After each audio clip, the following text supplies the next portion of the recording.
Hello everyone! Nicole Mowry here. Nicole, we haven't seen you in a really long time. Yes, accurate statement.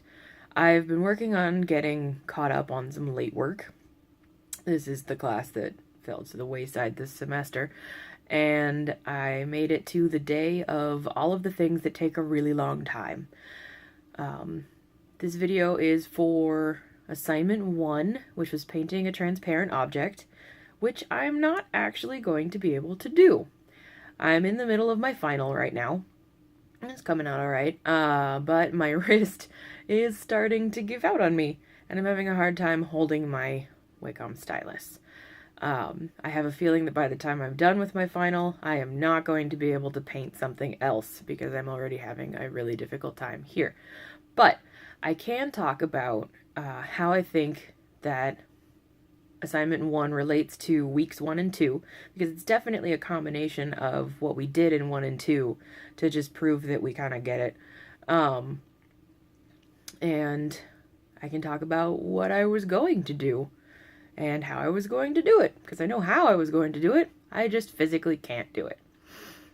So for assignment 1, I was going to just take a cup, put something in it, and probably have that same green background that I had for my apple and spoon. I have felt that I've been using in sculpture, and it's really good for backdrops. I also have a limited space, so it would be in the same exact place on my desk, the same backdrop, but instead a cup instead of an apple and a spoon. I don't really have the option to back up very far, so the composition would be in tight, and you would have a main focus on the cup, and it's probably a pencil. That was how the example was, how the cup and the pencil were in the frame. And I think I would probably have painted it a lot like I painted my self-portrait. I started with the mixer brush, and the mixer brush is a really fantastic tool that I actually didn't know about, so that one was really cool to learn, because it picks up all those colors that you would have to sort of eyeball otherwise. And it definitely gets you a good base for starting. I don't think the mixer brush is the end-all be-all tool for painting, however. Once it starts getting muddy, and you just sort of start blending all your colors in, and it doesn't really look the way it should.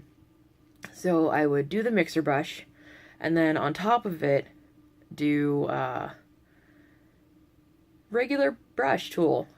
I tend to use round hard a lot for everything. I vary the opacity and the flow. I usually vary them to the same number. I haven't played around a lot with what flow does exactly. Like, opacity makes perfect sense. It makes it less opaque. I should really figure out what flow does. I just know that if you do 50% flow and 50% opacity, it's really nice for starting to paint shadows. I would definitely use the brush tool on top of it, though, and do some painting with observation, which is how it connects to exercise 1. When we did the observational painting, we hadn't been taught about the mixer brush yet, so all of the colors and the shading and the highlights and the composition we had to figure out using our eyeballs. So it would definitely involve observational painting to get the transparency, the highlights in the glass, everything that we'd have to paint in there. And then in relation to the exercise 2, which was the self-portrait, it would have the mixer brush painting just to get the basic forms, the basic color areas, and to essentially lay out the cup and the glass. Things that would have been more successful, probably not procrastinating. Take it from me, procrastination makes the end of the semester difficult.